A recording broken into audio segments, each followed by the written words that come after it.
Hello everyone, I welcome you all once again in this class of industrial engineering. So today we are going to start a new topic of this industrial engineering, that is basically network diagram or you can say it PERT and CPM. तो इस topic को start करने से पहले मैं आपको बता दूं कि ये टॉपिक आपके लिए काफ़ी इंपॉर्टेंट होने वाला है, क्योंकि ये जो टॉपिक है आपके सारे एग्जामिनेशन पॉइंट ऑफ व्यू से काफ़ी इंपॉर्टेंट होता है। हर एक एग्जाम में, चाहे आप गेट की बात करिए, चाहे एससी की बात करिए, चाहे आप पीएसयूज की बात करिए, या कोई सा भी एग्जाम ले लीजिए इंजीनियरिंग का, हर एक एग्जाम में इस टॉपिक से क्वेश्चन आने की प्रोबेबिलिटी ज़्यादा होती है। ओके, तो चलिए हम लोग इस टॉपिक को स्टार्ट करते हैं। और स्टार्ट करने से पहले मैं आपको बता दूं कि ये जो टॉपिक है ये काफ़ी इंटरेस्टिंग टॉपिक है और आपसे real life as well as industrial point of view से काफ़ी ज़्यादा इंपॉर्टेंट है। जैसे जैसे हम लोग इस टॉपिक में एंट्री करेंगे आपको चीज़ें समझ में आनी स्टार्ट हो जाएंगी कि ये टॉपिक आपके लिए मीन्स आप रियल लाइफ में इसका कैसे यूज़ करते हो और इंडस्ट्री में इसका यूज कहाँ पे और कैसे होता है। ठीक है, समझ में आ गया। क्योंकि ये टॉपिक थोड़ा सा अभी एक्सप्लेन करना मुश्किल हो जाता है आपके लिए, मीन्स जब तक आपको बेसिक नॉलेज नहीं रहेगा आपको चीज़ें नहीं समझ में आएंगी, क्योंकि ये टॉपिक थोड़ा सा इसका नाम अलग है, that means network diagram, PERT and CPM। तो मीन्स यहाँ से आप चीज़ें नहीं समझ पाओगे।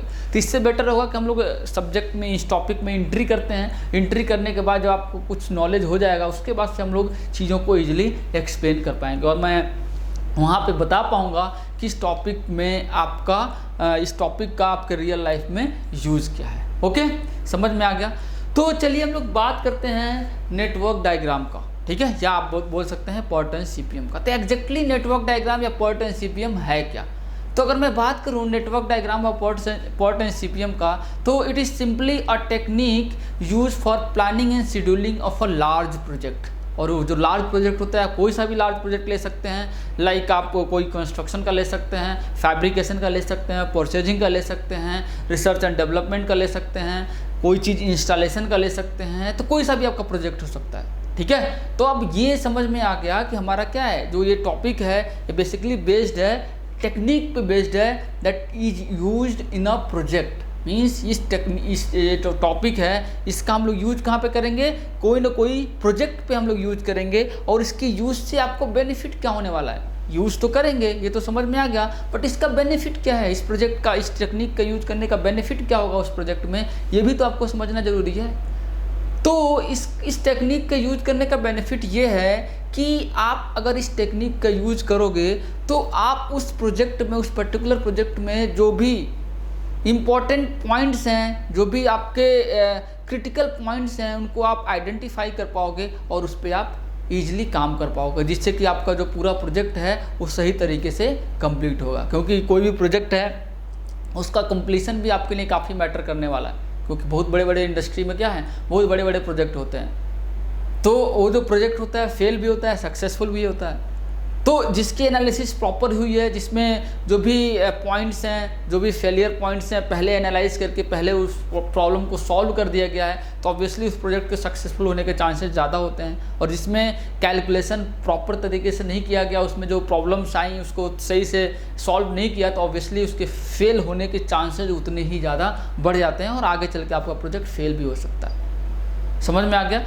तो चलिए हम लोग इसको स्टार्ट करते हैं और जो मैंने आपको डेफिनेशन बताया उसको भी हम लोग यहाँ पे देखते हैं। That means it is a technique use for planning and scheduling a large project in a field of construction and maintenance, fabrication, purchasing of computer system installation, R&D etcetera. तो और भी जितने भी प्रोजेक्ट आपके माइंड में आ रहे होंगे सबके आप देख सकते हो, सभी यहाँ पे आप उसको ऐड कर सकते हो। ठीक है, इसमें कोई दिक्कत की बात नहीं है कि यहाँ पे जो प्रोजेक्ट का मैंने नाम लिया वही प्रोजेक्ट हैं सिर्फ, क्योंकि आपने सुना होगा कंपनी में लोग बोलते हैं कि हम लोग इस प्रोजेक्ट पे काम कर रहे हैं। ठीक है, चाहे आपका सॉफ्टवेयर कंपनी हो, चाहे आपका हार्डवेयर की कंपनी हो, लाइक आपका मैकेनिकल, इलेक्ट्रिकल, कोई से भी रिलेटेड कंपनी हो, तो हर जगह प्रोजेक्ट आएगा तो आपका ये जो PERT and CPM network diagram है वहाँ पे यूज़ होना ही होना है। ठीक है, और इसके यूज़ होने से मैंने आपको बताया कि इसके यूज़ होने से आपको हेल्प क्या मिलने वाला है। तो यहाँ पे साफ साफ लिखा हुआ है, this technique is a method of minimising trouble spot such as delay and interruption by determining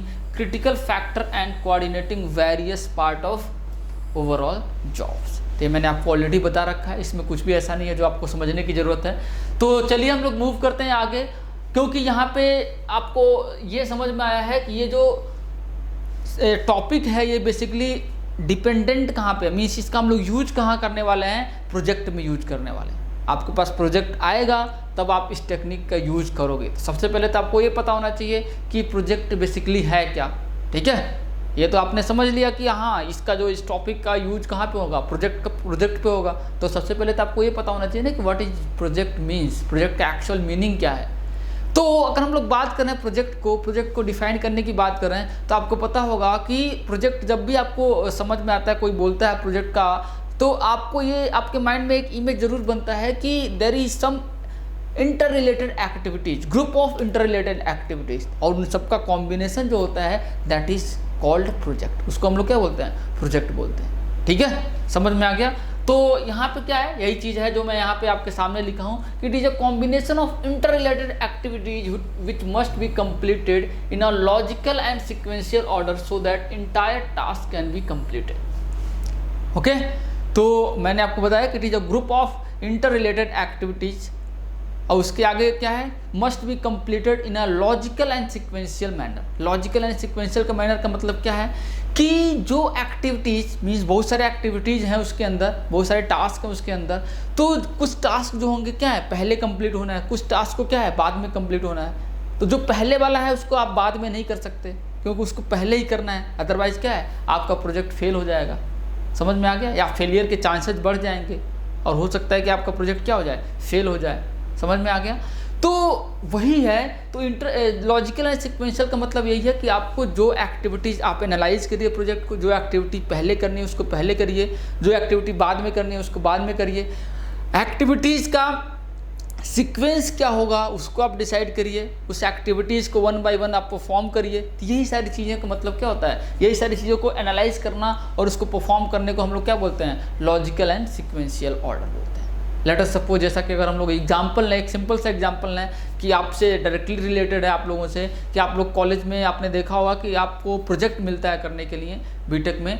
तो अगर आप प्रोजेक्ट के लिए जाते हो तो हर एक स्टूडेंट को एक टीचर असाइन होता है, और उस टीचर के पास जैसे ही आप जाते हो तो आपको क्या है, बहुत सारे एक लिटरेचर मीन्स रिसर्च पेपर वो आपको दे देता है कि नहीं। सभी को पता होगा कि आप रिसर्च पेपर लेके जाते हो, फिर उसको रिसर्च पेपर को कम्प्लीटली आप एनालाइज करते हो, पढ़ते हो, फिर वहाँ से आपको समझ में आता है कि आपको प्रोजेक्ट में एक्चुअल में करना क्या है।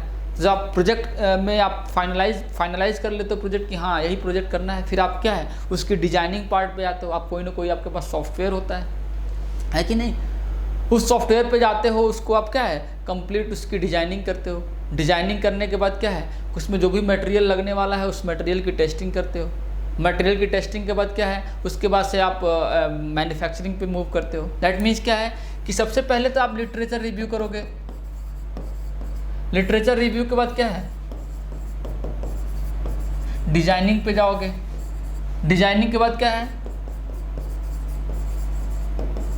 Material test, and then after manufacturing. तो मैं छोटे से प्रोजेक्ट की बात किया यहाँ पे कि जो कि सभी लोग कॉलेज लाइफ में करते ही हैं।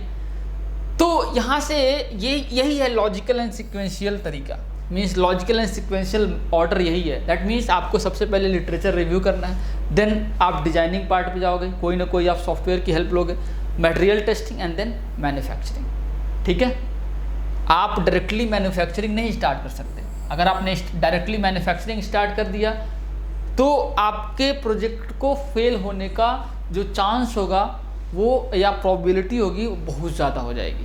क्यों? क्योंकि आपने लिटरेचर रिव्यू नहीं किया, डिजाइनिंग नहीं किया, मटेरियल टेस्टिंग नहीं किया, वो सारी चीज़ें आपने किया नहीं, तो ऑब्वियसली आप डायरेक्टली मैन्युफैक्चरिंग पे जाओगे तो क्या है आपके प्रोजेक्ट के फेल होने के चांसेस ज़्यादा बढ़ जाएंगे। ठीक है, तो यही मैंने आपको बताया है। जो नेक्स्ट यहाँ पे पॉइंट है लॉजिकल एंड सिक्वेंशियल ऑर्डर को यहाँ पे मैंने एक्सप्लेन किया है कि logical and sequential means activities are executed, logical and sequential means activities are executed in such a way that some of activities cannot be start until activities preceding to them are completed। means आप directly इसको start नहीं कर सकते जबकि आपको ये सारी activities अभी करना ही है।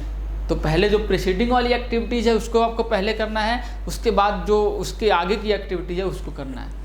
तो यहाँ पे हम लोग यही सारी चीज़ें फाइंड आउट करते हैं और उसको हम लोग सिक्वेंशियल ऑर्डर में यहाँ पे हम लोग उस प्रोजेक्ट को कंप्लीट करते हैं। ओके, समझ में आ गया। तो चलिए हम लोग इसी सीक्वेंस में हम लोग आगे बढ़ते हैं और इसमें कुछ चीज़ें और कुछ पॉइंट्स को जानते हैं कि जो पॉइंट आपके आगे इन्वॉल्व होने वाले हैं। तो सबसे पहले हम लोग यहाँ पे जानते हैं कि कौन कौन से पॉइंट्स हैं, 2 पॉइंट्स हैं जो कि आपके प्रोजेक्ट में इन्वॉल्व होने वाले हैं। तो यहाँ पे आपके पास 2 पॉइंट्स हैं, एक तो आपका इवेंट है, दूसरा एक्टिविटीज़ है। ये 2 पॉइंट्स हैं जिसको जानना ज़रूरी है। तो अगर मैं बात करूँ यहाँ पे इवेंट का, तो इवेंट पहले मैं यहाँ पे सिंपली एग्जांपल लेके समझाता हूँ आपको। इवेंट बेसिकली क्या होता है कि कोई भी एक्टिविटीज़ का स्टार्टिंग एंड एंड पॉइंट होता है। इवेंट की अगर मैं बात करूँ तो कोई भी एक्टिविटीज़ है, अगर मैं एक एक्टिविटी ले रहा हूँ तो स्टार्टिंग और एंड, ये स्टार्टिंग और एंड पॉइंट को रिप्रेजेंट करता है। और ये क्या है? एक्टिविटीज़ है। मीन्स अगर मैं बोलूँ AIJ, ये क्या है? यहाँ से यहाँ तक ये जो लाइन दिखाया गया है ये क्या है? बेसिकली आपकी एक्टिविटीज़ को रिप्रेजेंट कर रहा है। और ये जो है, जो स्टार्टिंग और एंड पॉइंट है, ये बेसिकली क्या है? इवेंट है। इवेंट आप देखिए, यही मैं बताया हूँ यहाँ पे कि the event are point and denotes the beginning and end point of an activities. Okay, तो ये क्या है? आपकी एक्टिविटीज़ है। ये क्या है? आपका एक्टिविटी है। और ये क्या है? आपका इवेंट है। ये स्टार्टिंग और एंड पॉइंट को जो रिप्रेजेंट कर रहा है, ये आपका क्या है? सिंपली इवेंट है। तो अगर आप देखिए यहाँ पे, तो यहाँ पे जो इवेंट है इसमें ना तो आपका टाइम लग रहा है, ठीक है, ना तो कोई आपका क्या है? रिसोर्स कंज्यूम हो रहा है। जो आपका इवेंट है इसमें ना तो आपका कोई टाइम लगने वाला है, ना तो कोई रिसोर्स कंज्यूम होने वाला है। लेट अस सपोज कि अगर मैं बात करूँ यहाँ पे आपका, सिंपली मैं एक एग्जांपल से आपको यहाँ पे समझाता हूँ। लेट अस सपोज कि आपने सोचा कि आपको 10 बजे 10 AM पे कोचिंग क्लासेस के लिए जाना है।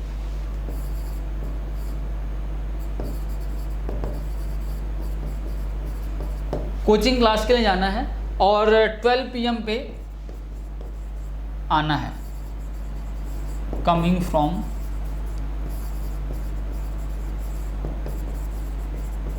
ठीक है। तो ये तो आपने सोच लिया, ये तो आपका क्या है? स्टार्टिंग इवेंट है और ये क्या है? एंडिंग इवेंट है।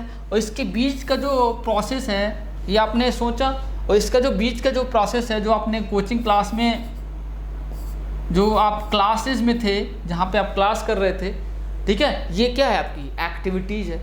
तो ऑब्वियसली यहाँ और यहाँ पे जो आपका स्टार्टिंग और एंड पॉइंट है, इसमें ना तो कोई आपका रिसोर्स लगा, ना तो कोई आपका टाइम लगा। बट यहाँ पे आपने टाइम भी दिया, 2 आवर्स का पूरा पूरा आपने टाइम दिया। रिसोर्स क्या लगा? रिसोर्स आप जिस भी व्हीकल से गए वहाँ तक, तो क्या है? आपका रिसोर्स लगा। मीन्स आपकी जो एक्टिविटीज़ है वहाँ पे आपका रिसोर्स और टाइम दोनों इन्वॉल्व होने वाला है। और जो आपका इवेंट है वहाँ पे ना तो आपका रिसोर्स यूटिलाइज होगा, ना तो वहाँ पे कोई भी टाइम यूटिलाइज होगा। तो यहाँ पे साफ साफ मैंने मेंशन किया है कि it neither consume any time और रिसोर्स फॉर इट्स कंप्लीशन। ये तो ना तो कोई रिसोर्स लेता है, ना तो कोई टाइम लेता है। ओके, नेक्स्ट अगर मैं बात करूं एक्टिविटीज़ का, एक्टिविटी ऑलरेडी मैंने आपको एक्सप्लेन कर दिया यहाँ पे। It is a recognisable and identifiable part of a project which consume time and resource for its completion and may involve physical and mental work. तो ऑब्वियसली यही होता है एक्टिविटीज़, जो कि आपका क्या है? टाइम भी ले, रिसोर्स भी ले, फिजिकल और मेंटल एक्टिविटीज़ भी उसमें इन्वॉल्व हो, उसी को हम लोग क्या बोलते हैं? इवेंट बोलते हैं, एक्टिविटीज़ बोलते हैं। ओके, समझ में आ गया? तो यहाँ से आई होप आपको इवेंट और एक्टिविटीज़ में कोई भी डाउट नहीं होगा। इवेंट का सिंपल सा मतलब क्या है कि starting and end point of activities को डिनोट करता है। और एक्टिविटी उसमें आपका ना तो कोई टाइम लगने वाला, ना तो कोई रिसोर्स लगने वाला है। बट एक्टिविटीज़ क्या है? एक्टिविटी जो है आपका टाइम और रिसोर्स दोनों कंज्यूम करेगा, उसमें फिजिकल और मेंटल वर्क भी लगेगा। समझ में आ गया? तो यहाँ पे इवेंट और एक्टिविटी दोनों चीज़ें आपको यहाँ पे क्लियर हो गई। नेक्स्ट हम लोग यहाँ पे मूव करने वाले हैं, that is basically network diagram. यहाँ पे हम लोग नेक्स्ट हम लोग बात करने वाले हैं नेटवर्क डायग्राम का। तो नेटवर्क डायग्राम ये आपका कोई ना कोई प्रोजेक्ट को ही रिप्रेजेंट करता है, ठीक है। जो नेटवर्क डायग्राम है वो उससे हम लोग कोई ना कोई प्रोजेक्ट को ही हम लोग यहाँ पर रिप्रेजेंट कर रहे होते हैं, जिसमें आपका कंडीशंस दी होती हैं। उन कंडीशंस के हिसाब से हम लोग उस नेटवर्क डायग्राम को बनाते हैं। तो यहाँ पे हम लोग कंडीशंस को सबसे पहले हम लोग देखते हैं। ये आपके पास कंडीशंस हैं, एक्टिविटीज़ हैं ये, ऑब्वियसली एक्टिविटीज़ किसी न किसी प्रोजेक्ट का ही होगा, और ये प्रीसीडिंग एक्टिविटीज़ हैं, ठीक है। मीन्स प्रीसीडिंग का मतलब क्या है कि ये जो एक्टिविटीज़ हैं, ठीक है, ये होने के बाद ही ये हो पाएगा। दैट मीन्स अगर मैं यहाँ पे कोई नहीं है तो इसका मतलब क्या है कि ये और ए और बी जो एक्टिविटीज़ है उसके पहले कोई एक्टिविटीज़ नहीं होनी है, वो सबसे पहली एक्टिविटीज़ है। नेक्स्ट आपका बी है, बी होने का मतलब क्या है कि अगर आपको सी परफॉर्म करना है तो आपका बी होना कंपलसरी है। डी एक्टिविटीज़ का यहाँ पे लिखा हुआ है, तो डी एक्टिविटीज़ होने के लिए आपको ए का होना कंपलसरी है। अगर जब तक ए नहीं होगा आप डी नहीं कर सकते। नेक्स्ट क्या है, सी और डी, सी और डी होने के बाद ही आप ई कर सकते हो। अगर सी और डी नहीं हुआ है तो आप ई को कंप्लीट नहीं कर सकते। समझ में आ गया? तो ये कंप्लीट एक आपका कंडीशन दिया हुआ है किसी प्रोजेक्ट का। आपको यहाँ पे इसका नेटवर्क डायग्राम ड्रॉ करना है, तो सिंपल है इसको ड्रॉ करना। तो हम लोग ड्रॉ करना स्टार्ट करते हैं। तो हम लोग कैसे ड्रॉ करेंगे, सबसे पहले हम लोग ए और बी एक्टिविटीज़ को बनाएंगे।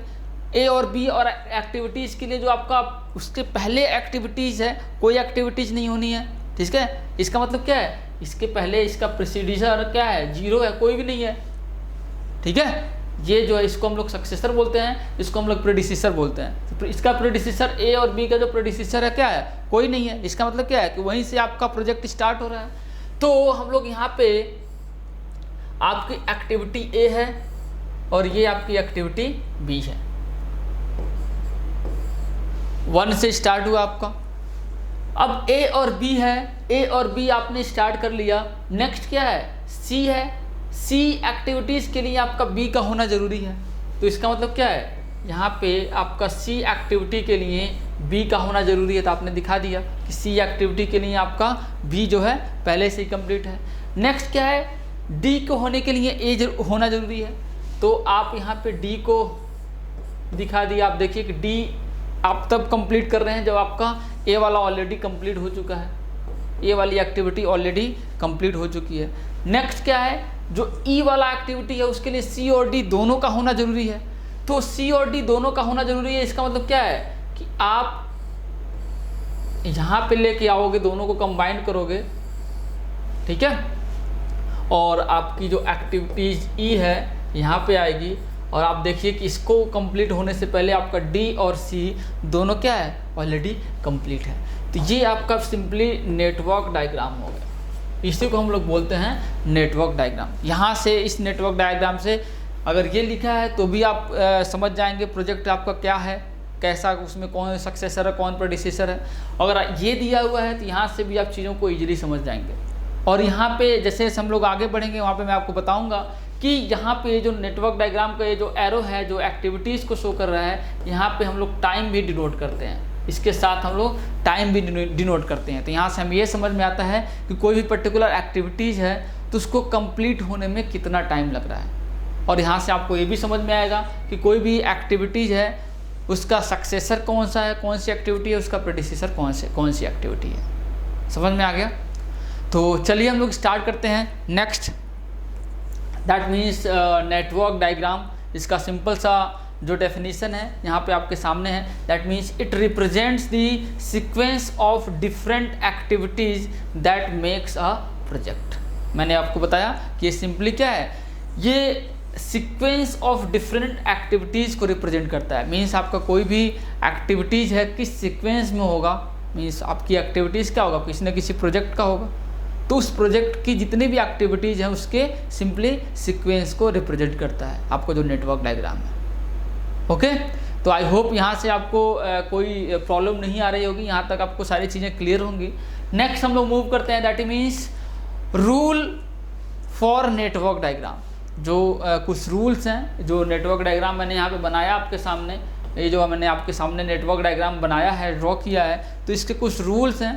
तो उस रूल्स को आपको पता होना चाहिए अगर आपको नेटवर्क डायग्राम ड्रॉ करना है। तो यहाँ पे मैंने सिंपली आपके सामने बना दिया, बट आपको पता होना चाहिए कि एग्जैक्टली कौन कौन से रूल्स हैं जिसको आपको फॉलो करना है फॉर मेकिंग नेटवर्क डायग्राम। तो सबसे पहले हम लोग स्टार्ट करते हैं रूल नंबर फर्स्ट से। तो जो आपका रूल नंबर फर्स्ट है, that means no activity can be started until all the activity prior to it has been completed. तो ऑब्वियसली मैंने आपको बताया है कि नेटवर्क डायग्राम में हम लोग अगला वाला काम नहीं कर सकते अंटिल उसके पहले जो भी आपका काम है सारा कंप्लीट हो चुका हो। तो सेम हम लोग नेटवर्क डायग्राम में भी हम लोग इसी को फॉलो करेंगे कि no activity can be started until all the activity prior to it has been completed. तो उससे पहले की जितनी भी एक्टिविटीज़ है जब तक वो कंप्लीट नहीं हो जाएगी आप नेक्स्ट एक्टिविटीज़ को नहीं दिखा सकते। ठीक है, अभी हम लोग लास्ट वाले में बना रहे थे जो नेटवर्क डायग्राम, उसमें भी मैंने आपको बताया था। ओके, नेक्स्ट क्या है आपका, no two or more activity may have the same tail and head events. Means यहाँ पे कोई भी दो एक्टिविटीज़ लाइक अगर मैं बात करूँ, एक एक्टिविटीज़ लेट अस सपोज ए है और दूसरी जो एक्टिविटीज़ है बी है, या अगर मैं एक और एग्जांपल लेके यहाँ पे आपके सामने देख लूँ, आई एंड जे, एक एक्टिविटी ए है, एक एक्टिविटी बी है, एक एक्टिविटी सी है। तो ऐसा नहीं होना है, मीन्स कोई भी दो या उससे ज़्यादा एक्टिविटी का सेम टेल और हेड इवेंट नहीं होना चाहिए। दैट मीन्स ना तो ये पॉसिबल है ना तो ये पॉसिबल है। ठीक है, दो या दो से अधिक कोई सी भी एक्टिविटीज का सेम टेल और हेड इवेंट नहीं होना चाहिए। ठीक है, तो इसके लिए अगर आपको इसको रिप्रेजेंट करना है, अब आपको समझ में आएगा कि यार यहाँ पे अगर ऐसा केस आ गया तब हम क्या करेंगे।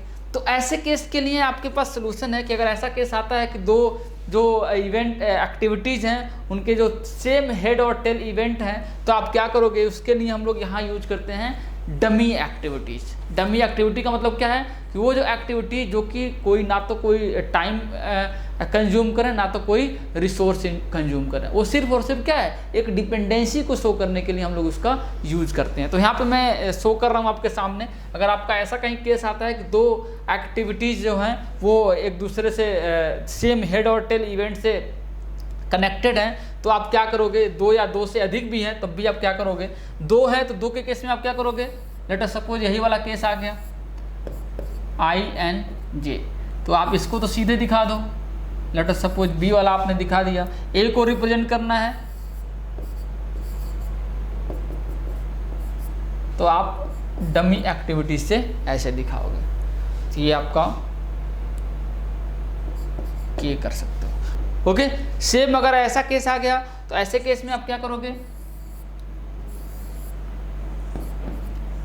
आई जे बी को आपने डायरेक्ट दिखा दिया, ए को दिखाने के लिए आप क्या करोगे, डमी एक्टिविटी यूज करोगे D1, इसको दिखाने के लिए क्या करोगे, ये सी वाला जो है इसके लिए आप डमी एक्टिविटीज D2 यूज करोगे।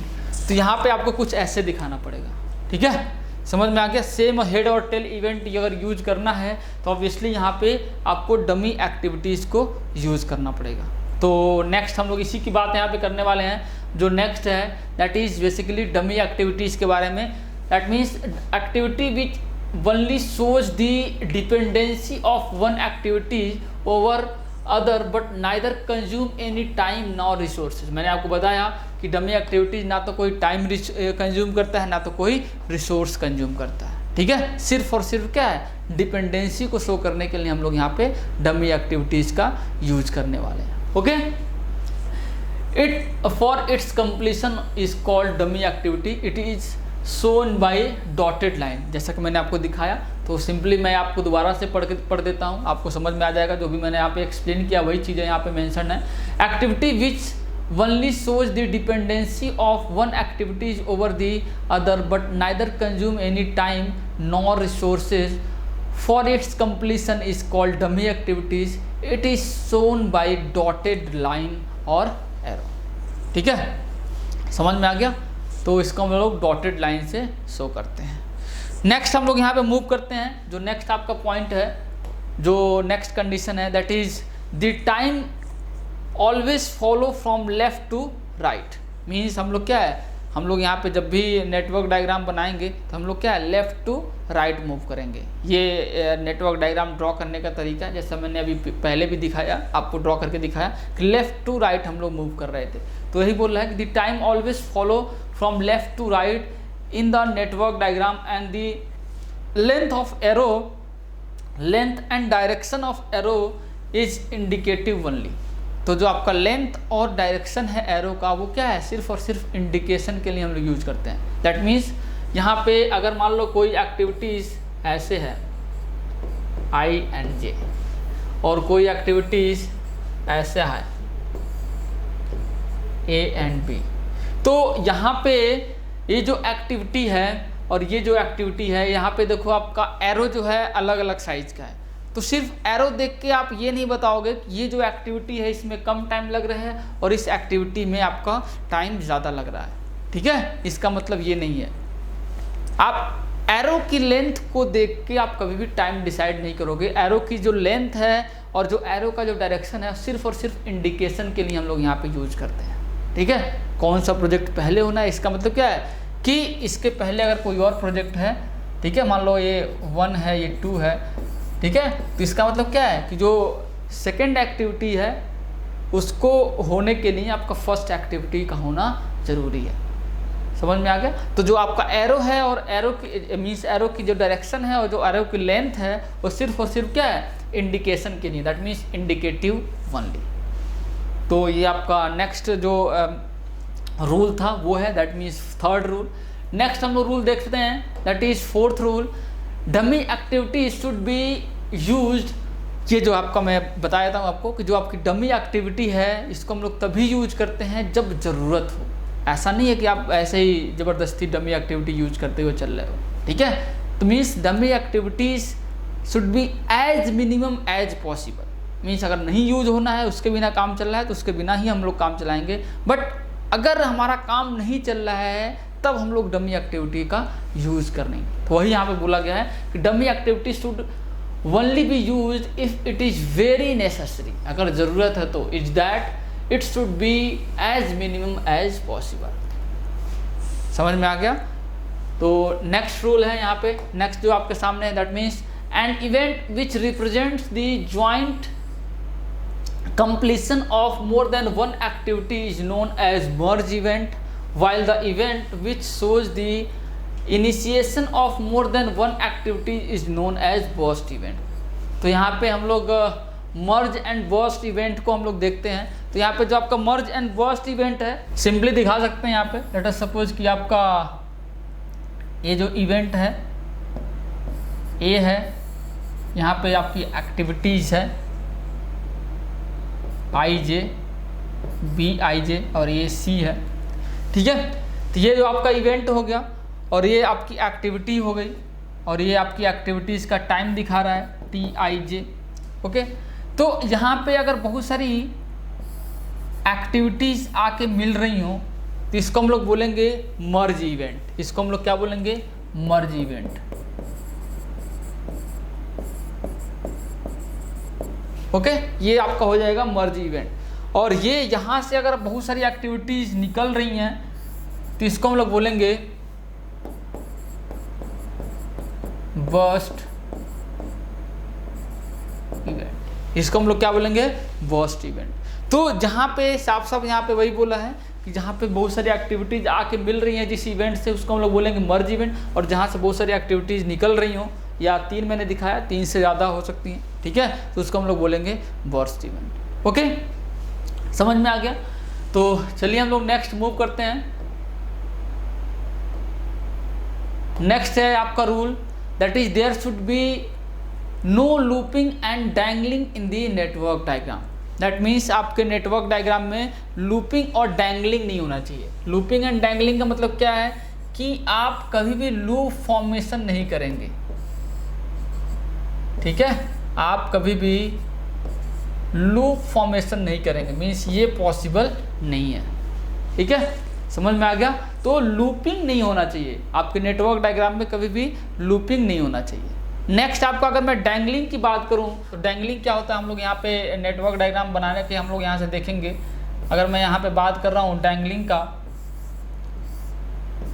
तो अगर आपके पास ये कोई नेटवर्क डायग्राम है 1 2 3 4 एंड 5 और यहाँ पे एक्टिविटीज़ हैं, that is A B C D and E, और यहाँ पे एक एक्टिविटीज़ है एफ जिसका कोई एंड पॉइंट नहीं है, ठीक है। तो ऐसी केस को, जब भी कोई आपके नेटवर्क डायग्राम में ऐसा कोई केस अराइज होता है जिसका कोई एंड पॉइंट नहीं है, इसी को हम लोग क्या बोलते हैं, डैंगलिंग।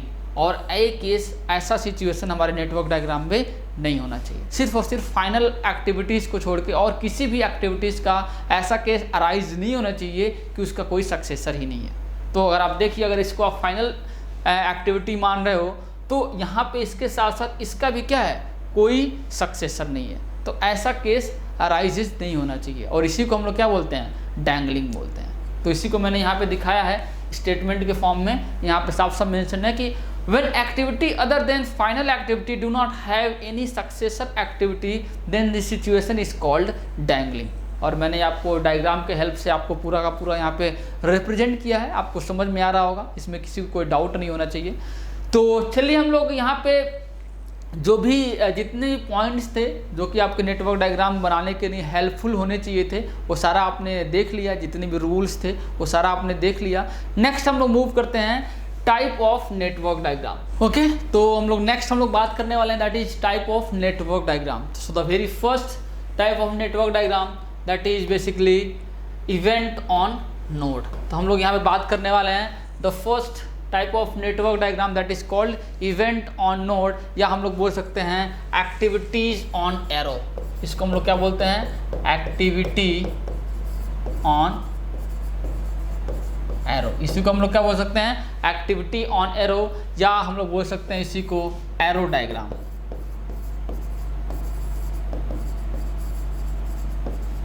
ओके, तो इसमें क्या होता है, अगर हम लोग इसका एग्जांपल लें तो एग्जाम्पल से मैं आपको यहाँ पे समझाने की पूरी कोशिश करूँगा। लेट अस सपोज कि यहाँ पे ये इवेंट है और ये आपकी एक्टिविटीज़ को रिप्रेजेंट कर रहा है। तो लेट अस सपोज इसका नाम ए है और इसमें जो टाइम लगने वाला है दैट इज, अगर ये आई है ये जे है, तो ये आई जे जो है ये इसके टाइम को रिप्रेजेंट कर रहा है। टी आई जे ये एक्टिविटीज़ के टाइम को रिप्रेजेंट कर रहा है, ठीक है। तो आपका जो टाइम है कुछ भी हो सकता है, आई जे let us suppose it is 10 minute या 10 आवर्स या 10 सेकेंड, जो भी है, जितना भी टाइम लग रहा हो उसको हम लोग टाइम से रिप्रेजेंट करते हैं। इसको हम लोग बोलते हैं, ये जो आपका है इसको हम लोग बोलते हैं टेल इवेंट, और इसको हम लोग बोलते हैं हेड इवेंट। इसको हम लोग बोलते हैं टेल इवेंट, इसको हम लोग बोलते हैं हेड इवेंट। तो ऐसा कुछ रिप्रेजेंटेशन होता है जब हम लोग बात कर रहे होते हैं एक्टिविटी ऑन एरो की या इवेंट ऑन नोड की। ओके, समझ में आ रहा है? दैट मीन्स जो हम लोग इवेंट है उसको हम लोग क्या है, नोड्स पे रिप्रेजेंट करते हैं। तो अगर मैं यहाँ पे एक सिंपल सा एग्जांपल लूँ, यहाँ पे आपके सामने मैं एक एग्जांपल लेता हूँ, एग्जांपल से आपको चीज़ें और अच्छे से समझ में आएंगी। लेट अस सपोज, तो ये मैंने आपके सामने पूरा नेटवर्क डायग्राम ड्रॉ किया। तो यहाँ पे आप देख सकते हैं कि यहाँ पे ये जो भी चीज़ें मैंने यहाँ पे बताया है वो सारा चीज़ यहाँ पे एक्सप्लेन्ड है ऑलरेडी। लेट अस सपोज इसमें जो टाइम लग रहा है 3, 4, 5, 7, 9, कोई सा भी रैंडम मैंने टाइम ले लिया, और ये दोनों जो हैं आपके डमी एक्टिविटीज़ हैं। तो इस नेटवर्क डायग्राम में मैंने सारा कुछ यूज कर लिया, डमी एक्टिविटीज़ भी हैं, और जो आपका एक्टिविटी ऑन एरो है उसका भी रिप्रेजेंटेशन यहाँ पे आपको साफ साफ दिख रहा होगा। तो आई होप यहाँ से किसी को कोई डाउट नहीं होगा, सारी चीज़ें यहाँ पे समझ में आ रही होंगी। तो जब भी हम लोग बात कर रहे होते हैं activity on node means network diagram हम लोग ड्रॉ करेंगे एक्टिविटी ऑन नोड का, या हम लोग बात करें एक्टिविटी ऑन एरो का, तो आपकी जो एक्टिविटी है उसका पूरा का पूरा जो प्रेजेंटेशन होगा that will be on arrow. Okay, समझ में आ गया। और हम लोग इवेंट को हम लोग क्या है, नोड्स पे यहाँ पे रिप्रेजेंट करेंगे। जो सेकेंड टाइप है नेटवर्क डायग्राम का that is what, activity on node. तो जो ये वाला है जो इवेंट ऑन नोड है, इसमें आपका जो डमी एक्टिविटीज़ हैं उसकी ज़रूरत पड़ती हैं। और जब हम लोग बात करते हैं एक्टिविटी ऑन नोड का, तो यहाँ पे आपकी डमी एक्टिविटीज़ की ज़रूरत नहीं पड़ती है। इस केस में हम लोग डमी एक्टिविटी यूज ही नहीं करते हैं, यहाँ पे ज़रूरत ही नहीं पड़ती है। ओके, तो जैसा कि मैं आपको बता दूं, अभी मैं इसको रिप्रेजेंट करके, ये वाला जो डायग्राम है, जो नेटवर्क डायग्राम है, इसको हम लोग यहाँ पे रिप्रेजेंट भी करेंगे। बट उससे पहले मैं आपको बता दूं कि जो आपका PERT एंड CPM है, इसमें आपका जो एक्टिविटी ऑन एरो है ये ज़्यादा फेमस है, इसलिए हम लोग इसको ज़्यादा यूज करते हैं। और जितने भी हम लोग नेटवर्क डायग्राम ड्रॉ करेंगे उसमें हम लोग इसी को यूज करेंगे, that is activity on arrow का। तो ऑब्वियसली वहाँ पे आपको डमी एक्टिविटीज यूज करनी पड़ेंगी, बट अगर आप उसको यूज करोगे एक्टिविटी ऑन नोड की हेल्प से, अगर आप उस डायग्राम को ड्रॉ करोगे तो वहाँ पे आपका कोई भी डमी एक्टिविटी नहीं आएगा। तभी हम लोग यहाँ पे ड्रॉ करने वाले हैं, ड्रॉ करेंगे तो आपको सिंपली दिख जाएगा। अगर मैं यहाँ पे स्टार्ट करता हूँ, ये है आपका एक्टिविटी, मैंने आपको बताया क्या है एक्टिविटी ऑन नोड, तो यहाँ पे मैंने ए एक्टिविटी को नोड पे रिप्रेजेंट कर दिया। नेक्स्ट है क्या है आपका बी, ए के साथ क्या है बी, सी और डी तीनों कनेक्टेड है, B, C and D.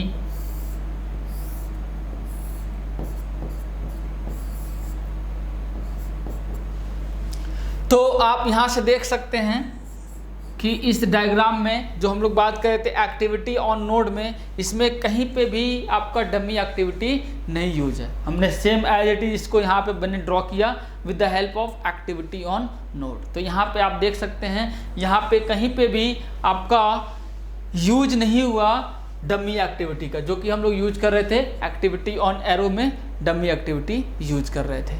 Okay, तो चलिए हम लोग यहाँ पे क्वेश्चन देखते हैं बेस्ड ऑन नेटवर्क डायग्राम, और यहाँ से आपका एक प्रैक्टिस हो जाएगा और जिससे आपको समझ में आएगा कि एक्चुअल में आपको नेटवर्क डायग्राम कैसे ड्रॉ करना है। तो चलिए हम लोग इसको सॉल्व करते हैं, इसको ड्रॉ करते हैं। तो सबसे पहले हम लोग स्टार्ट करते हैं स्टार्टिंग से। तो ए और बी का आप देखिए कोई भी प्रेडिसेसर नहीं है, तो यहाँ पे हम लोग ड्रॉ करना स्टार्ट करेंगे। ए और बी दोनों का कोई भी प्रेडिसेसर नहीं है, ठीक है। आपने दोनों एक्टिविटी ड्रॉ कर लिया। नेक्स्ट आप लोग मूव करेंगे सी पे। सी का जो है प्रेडिसेसर बी है और डी का जो प्रेडिसेसर है और ए है। तो सी का आपका प्रेडिसेसर बी है, सी का जो प्रेडिसेसर है वो क्या है बी है, और डी का जो है वो क्या है ए है। ओके, नेक्स्ट आप देखिए ई और एफ दोनों का जो प्रेडिसेसर है वो क्या है सी है। तो यहाँ पे ई और एफ को ड्रॉ करेंगे आप। ई और एफ इन दोनों का जो प्रेडिसेसर है वो क्या है आपका सी है। नेक्स्ट अगर आप देखिए तो जी का जो जी इवेंट है, जो जी एक्टिविटी है उसका प्रेडिसेसर क्या है एफ है, और एच जो है उसका भी प्रेडिसेसर क्या है एफ है। मीन्स जी और एच दोनों का जो प्रेडिसेसर है वो क्या है एफ है। तो ऑब्वियसली यहाँ पे भी आप ड्रॉ करेंगे, दैट मीन्स जी और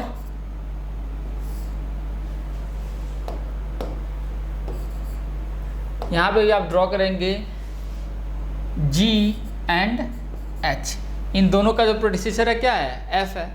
नेक्स्ट है अगर हम लोग बात करें आई और जे, आई का जो प्रेडिसेसर है वो क्या है एच है। तो यहाँ पे हम लोग आई बनाएंगे, इसका जो प्रेडिसेसर है क्या है एच है। जे का जो है प्रेडिसेसर वो क्या है आई है। तो यहाँ पे हम लोग जे को ड्रॉ करेंगे और इसका जो प्रेडिसेसर है वो क्या है आई है। के का जो प्रेडिसेसर है डी ई जी जे है। मीन्स जो के है उसका जो प्रेडिसेसर है क्या है डी भी है, ई भी है, जी भी है और जे भी है। तो इसको हम लोग थोड़ा सा मॉडिफाई करते हैं, इसको थोड़ा सा अलग तरीके से हम लोग ड्रॉ करते हैं यहाँ पे। अब ये देखिए इन सब का जो प्रेडिसेसर है वो क्या है सेम है। इसको हम लोग यहाँ पे मूव कराएंगे।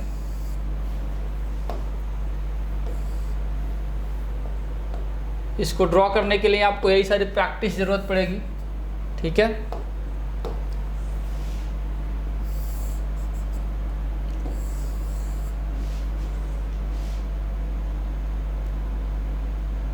जे का आई था,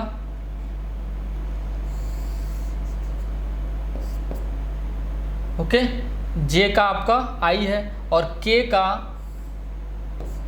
जो के है उसका डी ई जी जे है, डी ई जी जे है, ये सारा है। फिर एल का क्या है, एल का जो आपका प्रेडिसेसर है वो आई है, एल का जो प्रेडिसेसर है वो क्या है आई है। अब एल का भी आई है और एम का के और एल है। तो हम लोग ऐसे बनाते हैं, यहाँ पे क्या है एल है, एल और एल का प्रेडिसेसर आपका आई हो गया, एम का के और एल हो गया। फिर आप यहाँ पे इसको ऐसे ड्रॉ करेंगे, ये हो गया आपका n। ये आपका कुछ ऐसा नेटवर्क डायग्राम बन के तैयार हो जाएगा। तो ये नो डाउट है आपको थोड़ा सा बड़ा नेटवर्क डायग्राम था, तो यहाँ पे थोड़ा सा आपको ये ध्यान रखना होगा कि कैसे आपको ड्रॉ करना है। कई बार चीज़ें हो सकता है आपने ड्रॉ किया उसको इरेज भी करना पड़ जाए, सही से नहीं बनेगा, जैसा कि मैंने यहाँ पे आपके सामने किया। तो मैं आपको बार बार बोल रहा हूँ कि ऐसा नहीं है कि आपके एग्ज़ाम में सीधे आएगा, ठीक है, कोई भी ऑब्जेक्टिव एग्ज़ाम में आएगा। ये ऑब्जेक्टिव एग्ज़ाम का क्वेश्चन नहीं है। ऑब्वियसली ये जो क्वेश्चन है ये सब्जेक्टिव एग्ज़ाम का क्वेश्चन है। सब्जेक्टिव एग्ज़ाम में इतने बड़े क्वेश्चंस आते हैं और ये काफ़ी ज़्यादा मार्क्स का होगा। ये अगर ESC कन्वेंशनल में आता है तो उसमें ये काफ़ी अच्छा खासा वेटेज होगा इसका, ठीक है, क्योंकि इसको ड्रॉ करने में काफ़ी ज़्यादा टाइम लगता है। तो आई होप ये क्वेश्चन से आपको समझ में आया होगा कि नेटवर्क डायग्राम में आपको कैसे ड्रॉ करना है। नेक्स्ट हम लोग मूव करते हैं नेक्स्ट क्वेश्चन पे। नेक्स्ट क्वेश्चन देखते हैं कि हम लोग कैसे ड्रॉ करना है। तो चलिए हम लोग देखते हैं नेक्स्ट क्वेश्चन, जो कि आपका नेटवर्क डायग्राम पे ही बेस्ड है। तो इसको भी हम लोग ड्रॉ करते हैं जैसा कि हम लोगों ने पहले वाला क्वेश्चन ड्रॉ किया है। तो यहाँ पे भी सेम है, A और B जो एक्टिविटी है उसके लिए आपका जो प्रेडिसेसर है वो क्या है, कोई भी नहीं है। तो A और B हम लोग एक्टिविटीज़ को ड्रॉ करते हैं।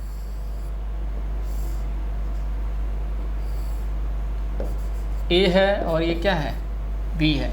इन दोनों का जो प्रेडिसेसर है कोई भी नहीं है, ठीक है, समझ में आ गया। नेक्स्ट जो है आपका C जो है, C का जो प्रेडिसेसर है A है और D का भी जो प्रेडिसेसर है क्या है, A है। तो यहाँ पे हम लोग C को ड्रॉ करेंगे और D को ड्रॉ करने वाले हैं। C और D दोनों का जो प्रेडिसेसर है क्या है, C और D दोनों का जो प्रेडिसेसर क्या है, A है। तो यहाँ पे हमने ड्रॉ कर लिया A B C D, ये चारों एक्टिविटीज़ को हमने क्या कर लिया, ड्रॉ कर लिया। नेक्स्ट क्या है, E है। E एक्टिविटीज़ का जो प्रेडिसेसर है वो क्या है, B है। नेक्स्ट है आपका एक्टिविटी E है, इसका जो प्रेडिसेसर है क्या है, B है, ठीक है। नेक्स्ट है आपका F एक्टिविटी है, इसका जो प्रेडिसेसर है B एंड D है। अब देखिए यहाँ पे जो नेक्स्ट जो एक्टिविटी है ये आपने कंप्लीट कर लिया। F का जो है B और D दोनों है। अब यहाँ पे आपके सामने प्रॉब्लम आएगी कि अगर आपने इसको यहाँ पे मर्ज किया तो E जो है D और B दोनों पे डिपेंडेंट हो जाएगा, बट आपका जो E है सिर्फ और सिर्फ B पे डिपेंडेंट है।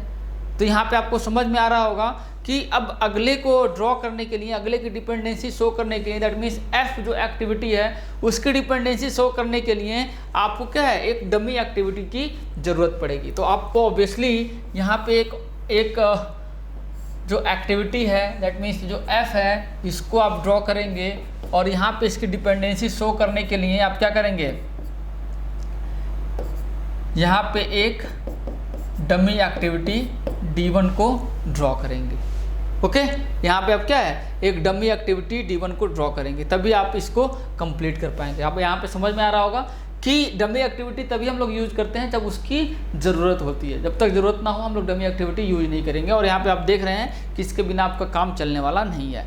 नेक्स्ट क्या है आपका, नेक्स्ट एक्टिविटी है G आपका इसका प्रेडिसेसर क्या है, C और F है।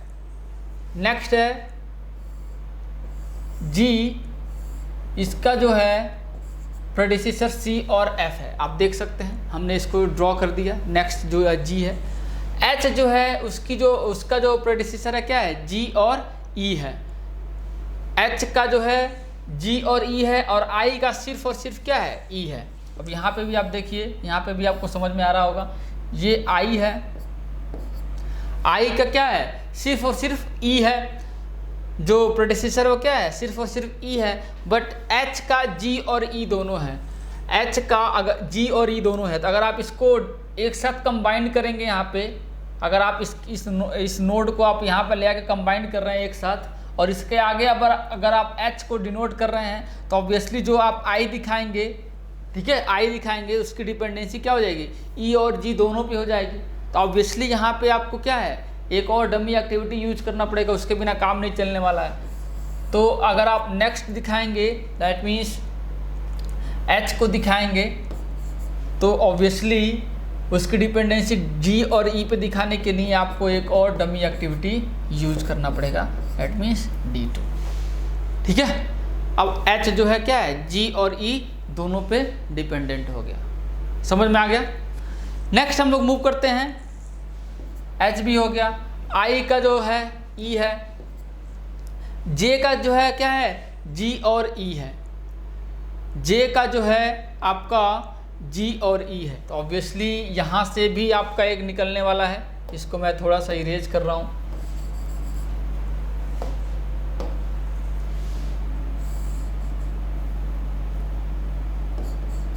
एच हो गया, जे का भी क्या है जी और ई है, तो जे भी यहीं से निकलेगा।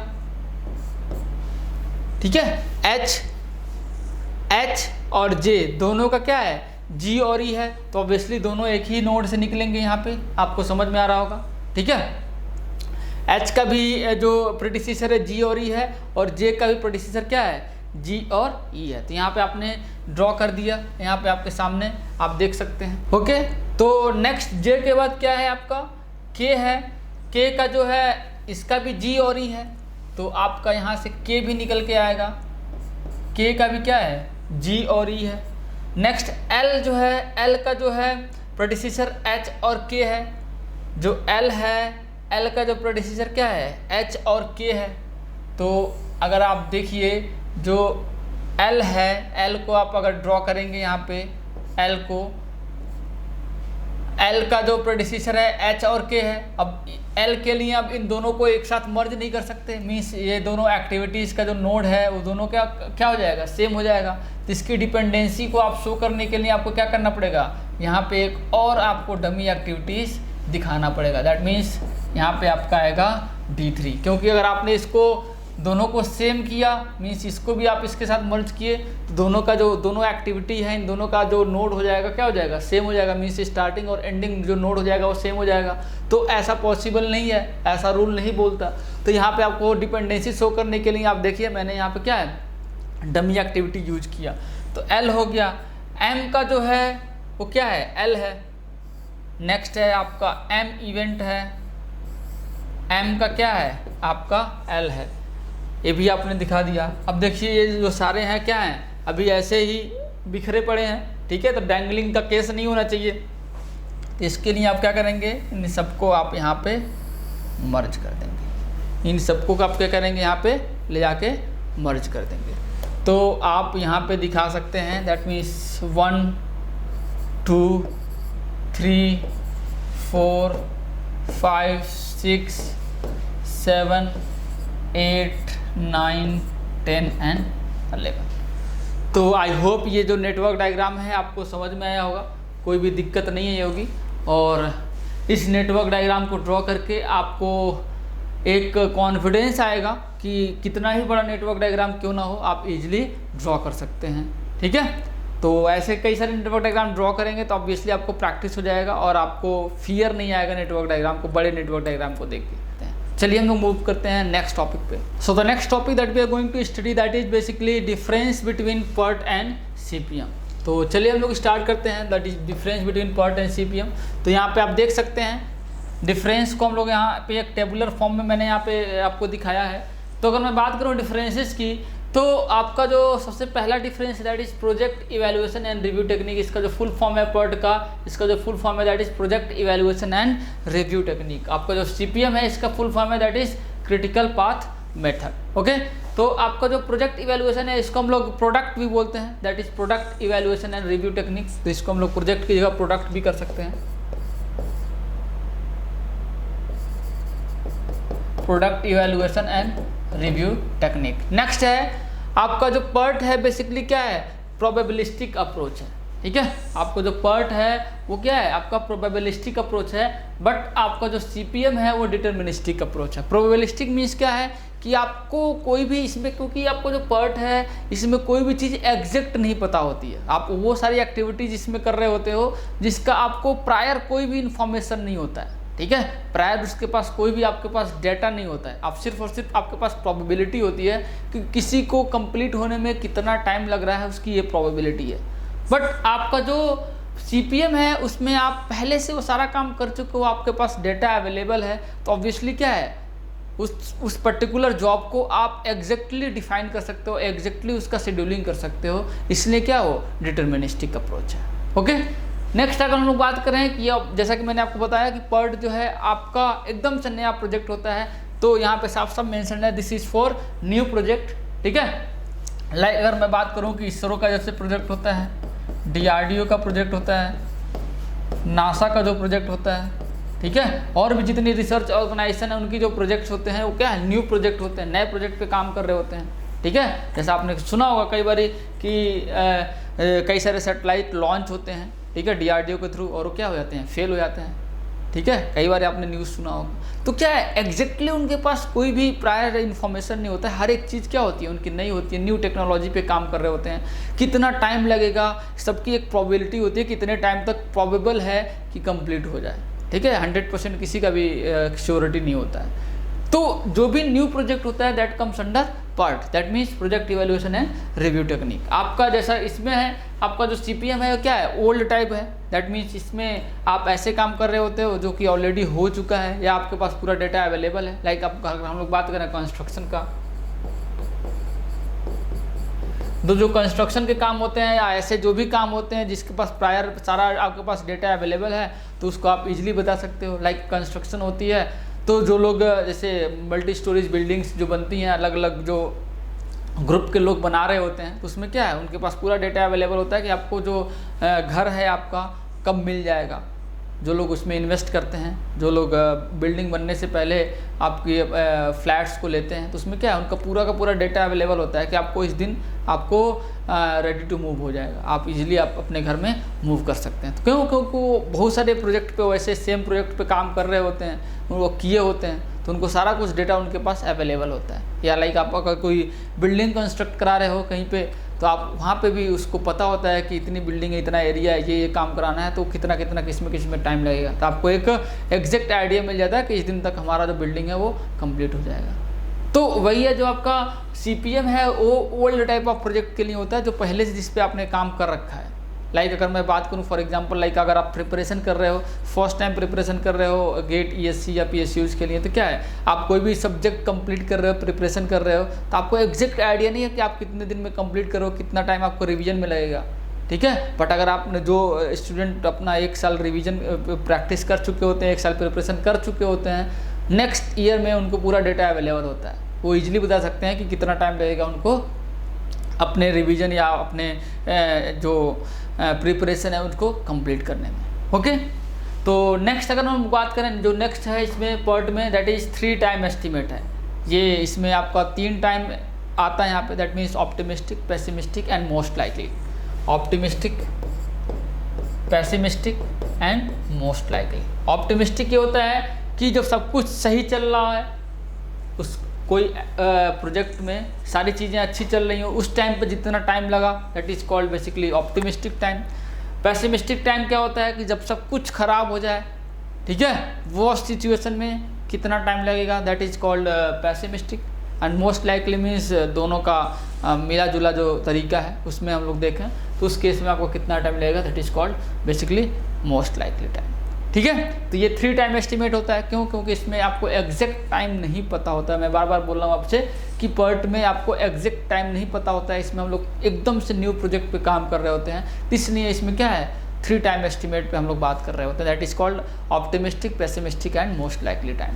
बट यहाँ पे क्या है, 1 टाइम एस्टिमेशन होता है, ठीक है, एक्टिविटी का, क्योंकि इसके बारे में सारा इन्फॉर्मेशन होता है, तो आपको पता है कि कोई एक्टिविटीज़ को कंप्लीट होने में कितना टाइम लगेगा, बट इसमें आपको नहीं पता होता है। It is usually does not consider cost analysis, इसलिए हम लोग क्या है, इसमें हम लोग कॉस्ट के एनालिसिस नहीं कर सकते, क्योंकि इसमें आपको पता ही नहीं है, एकदम से नया प्रोजेक्ट है, ठीक है, आपको कहाँ पे कौन सी कॉस्ट कब एसोसिएट हो जाए आपको कुछ भी नहीं पता है, ठीक है। जितने भी गवर्नमेंट के प्रोजेक्ट होते हैं, नए नए प्रोजेक्ट होते हैं, क्या उसमें कॉस्ट एक एक्सपेक्टेड उसमें अमाउंट जो होता है वो बता दिया जाता है, बट एग्जैक्ट कॉस्ट आप नहीं बता सकते। बट जब आपका CPM होता है उसमें कॉस्ट आप बता सकते हो, उसमें क्रैशिंग पॉसिबल है, ठीक है, क्रैशिंग करते हैं हम लोग, उसमें ज़्यादा पैसा लगा के कोई प्रोजेक्ट है उसको कम टाइम में फिनिश कर पाएँ, ठीक है, तो क्रैशिंग पॉसिबल है, क्यों, क्योंकि उसका एग्जैक्ट कॉस्ट क्या है हम लोग इजीली बता सकते हैं, कहाँ कहाँ पे कॉस्ट एसोसिएटेड है, वो सारी चीज़ें हम लोग क्या हैं हम लोग को पता होता है। जो आपका PERT होता है दैट इज बेसिकली क्या है, इवेंट ओरिएंटेड। जो आपका एक्टिविटी जो CPM होता है that is basically activity oriented. तो आई होप यहाँ पे आपको ये जो डिफरेंसेस हैं in between PERT and CPM ये सारा आपको समझ में आया होगा। तो चलिए हम लोग मूव करते हैं नेक्स्ट जो टॉपिक है उस पर हम लोग मूव करते हैं।